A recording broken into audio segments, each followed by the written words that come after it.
I had to send a message to a friend of mine today. She came out with her own statement on issues she's had in wrestling, and I'm talking local. I'm not talking WWE. I'm not talking TNA. I'm talking local wrestling out of Vancouver, and some of the inappropriate conduct she had directed her way for being a young woman, or through other areas of discord and disagreement, shall we say.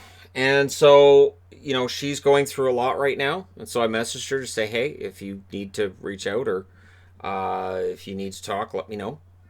And so she appreciated that, and we exchanged a couple of messages. And the reality is that there's definitely something that's changed in the conversations when we're talking about Hollywood as well. So this all started out as a human rights thing, and that's going to lead to other conversations involving Hollywood. Jimmy Kimmel. So just in recent Jimmy Kimmel tweets, I'm talking like in the last hour. And they're talking about how he was wearing blackface in one instance, and how he used the N-word in another. That instance was going back to, I think it was 1996. And again, do you have a statute on that? Probably not in public opinion. But Rose McGowan says, and Rose McGowan's one that she was blackballed out of Hollywood for telling people what Harvey Weinstein was, so she was gone. I absolutely loathe going on Jimmy Kimmel, a smarmy, sneering, faux liberal of the highest order. He's very much a part of poisoning American minds. Megan Fox told her truth, and she was laughed at. So many of you say, why don't you all come out sooner? We do, you just don't listen. You'd rather throw rotten tomatoes and razor blades at sexualized young actresses. Blackface and misogyny equals Jimmy Kimmel. Now, here's the weird thing. Now, people are talking about, you've got to cancel him. You've got to cancel him. If you're going to cancel other people, you got to cancel Jimmy Kimmel. So, Jimmy Kimmel had Megan Fox on his show back in 2009. The funny thing is, I'm pretty sure I watched that interview. Now, my opinion on Kimmel is simple. I do watch his monologues. I find him somewhat entertaining and insightful. However, I do take the things he says with a grain of salt. Now, I remember when Jay Leno had him on, and he roasted Leno right to the ground for Leno stealing Conan O'Brien's job.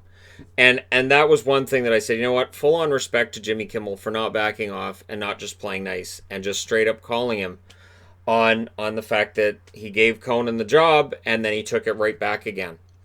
So, Kimmel, back in 2009, is interviewing Megan Fox, and she's talking about how as a 15-year-old girl, dressed up in a bikini on the set of Bad Boys, I think it was Bad Boys 2, and she couldn't be at the bar because she was 15 years of age, and so she can't be drinking any alcohol. So Michael Bay had her getting soaking wet under a waterfall or whatever was, a shower head or whatever was going on in that. I've never watched the Bad Boys movies, so I don't care.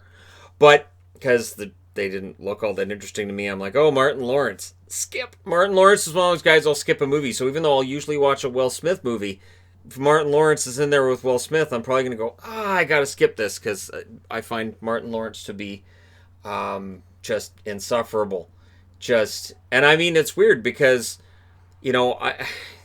I don't know what it is, because Ludacris, I think, is fantastic, and he can be irritating in movies as well. But, if it was Luda that had been in the Bad Boys movies with Will Smith, maybe.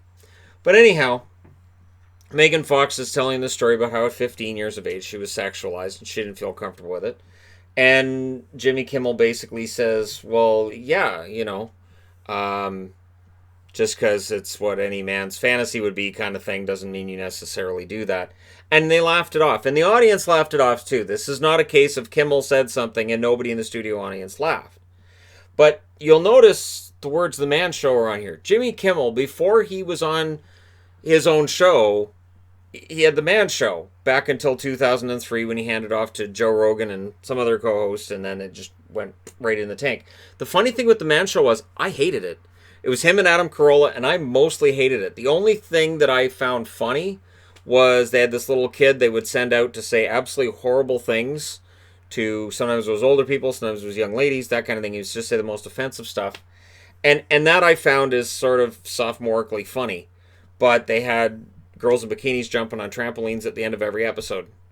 So I would go, I'd be like, all right, I'm going to watch Jon Stewart. And then I turn around and be like, oh, it's the end of the man show. There's the girls in the bikinis again. This is so lame. Because it was the same thing in every episode. And again, this is how Jimmy Kimmel became a talk show host, was with that. So Jimmy Kimmel came from a show that was misogynistic, that did its best to be as offensive as possible. That was 17 years ago. So I understand we've got a lot of people on Twitter who may be too young to remember the man show. So yeah, if you're too young to remember it, there's probably plenty in there for people to get upset with and offended by as well. I did a video last night which had a lot of other names on this board. I want to zero in on just this because this kind of brings together everything that's going on right now. Was Jimmy Kimmel's comment towards Megan Fox out of line? Yes. Was Megan Fox rightfully upset with Michael Bay? Absolutely. Because she had this public falling out with Michael Bay during the second Transformers movie, did it cause her to be sort of blackballed out of Hollywood? Also, yes. She is basically telling Michael Bay during the second Transformers movie, so I'm just eye candy, I'd like to have a character, and he's like, just shut up and be sexy. Okay. And so she lost her job. So, again, Megan Fox, who has a reputation for being difficult, that seems to happen to actresses. Actresses get a reputation for being difficult. Actors seem to get a reputation for just being, maybe they get a reputation for being difficult, but it doesn't prevent them getting jobs. Bruce Willis looks miserable in movies he's in, but he's still able to get jobs all over the place. And Mel Gibson, everything that's gone on with him, and now there's Mel Gibson stuff coming out as well, which shouldn't surprise anybody because we've heard tapes of things he said that are unacceptable. And yet, that there seemed to be a different standard with men than there is with women. Wasn't it Alec Baldwin? We had a screaming and yelling fest on the phone, and he's still out there, and he's still a very public figure. It's a tough balance right now. But again, the Man Show led to Jimmy Kimmel being a talk show host on TV. The interview with Megan Fox was 11 years ago, and it was in the public sphere. And I'm not necessarily surprised that suddenly this has become a major thing. I look back on movies from the 80s. A good example is Revenge of the Nerds. I watched Revenge of the Nerds when I was a teenager because it's what you did.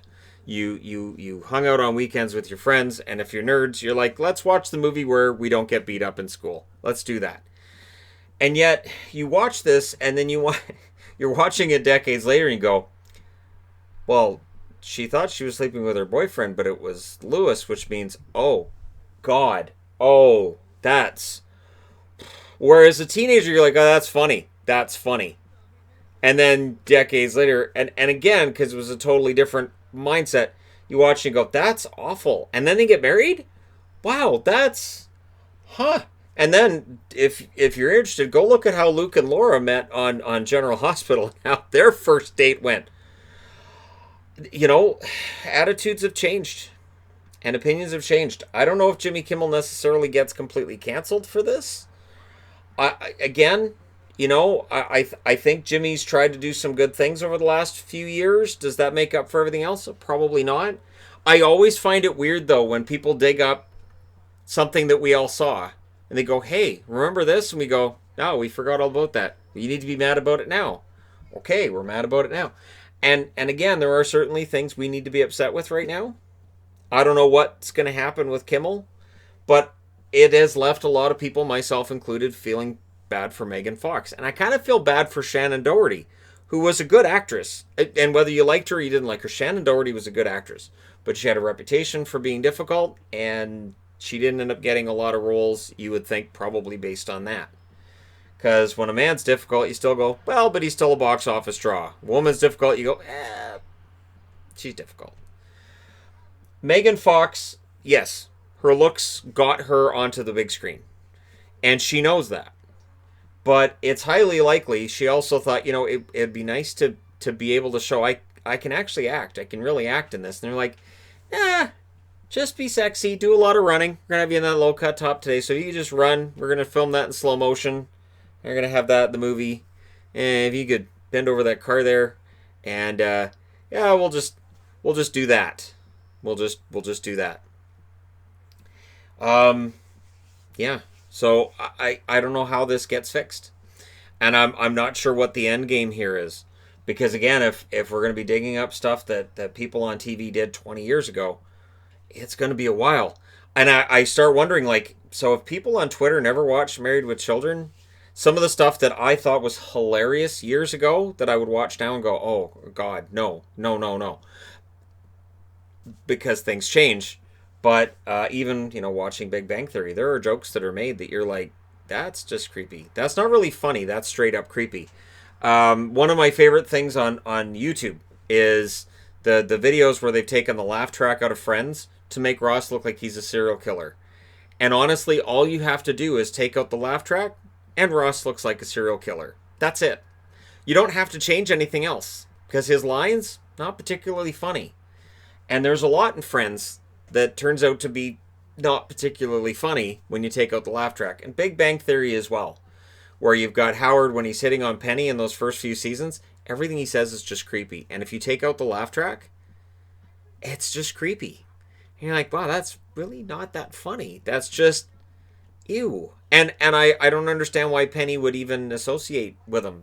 I don't, like, she'd probably be like, calling Leonard on her cell and going, I need help with my computer. Come over here. You got Howard over there, right? I'm not going over there. It's just gross.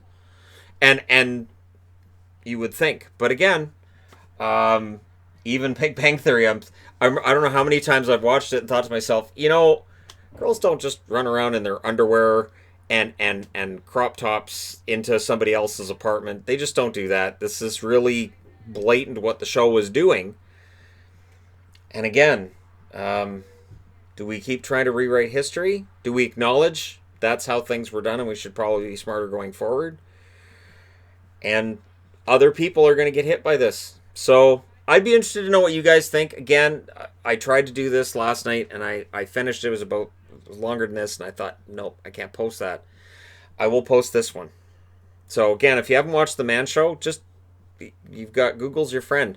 If you haven't seen it, by today's standards, you couldn't get it on TV. I don't think you could get it on TV if you tried right now. Because I think most of this misogynistic TV's kind of gone by the wayside. So now you have to kind of find that with podcasts, and probably there's the occasional YouTube channel or channels on other platforms. But yeah, it is definitely changed. And many apologies, even from myself, for Megan Fox. Because I was just as bad as anybody else who went, she's just there for her looks. She can just zip it. Oh, poor thing. So she got treated like she was a good-looking girl on a set. And again, listening to it now, yeah, it's kind of like, wow, that was, But again, I was back in, it was 11 years ago, so I was mid-30s, different way of viewing them. I don't know, maybe the closer you get to 50, maybe it changes your whole view on everything. The one thing I have to say that this has got to stop, this is the one thing that drives me nuts, is when a guy will say something about a woman and they'll go, he has a daughter, he should know better. No. Why do you need a daughter in order to treat women differently? I don't understand that. That's something I don't understand. That if a guy says something horrible, you go, well, it makes sense. He doesn't have a daughter. Wait till he has a little girl and then he'll start talking different. It's so bizarre. Or when a guy will go, well, I understand because I have a daughter. So, do you though? Do you really? Are you sure? Is that what did it? Anyways, thank you guys so much for watching, for all your support as always. Don't forget to hit like and subscribe if you're browsing your way through. You just happened upon this video, and yeah, I kept it to a minimum because I had a lot of other stuff on the board that's good. I know all about the Ron Jeremy thing and all the other stuff. Yep, I know. This, I just want to keep it to this because it just blows up into something else if I put all those names on the board. Thanks again for everything. I will talk to you soon.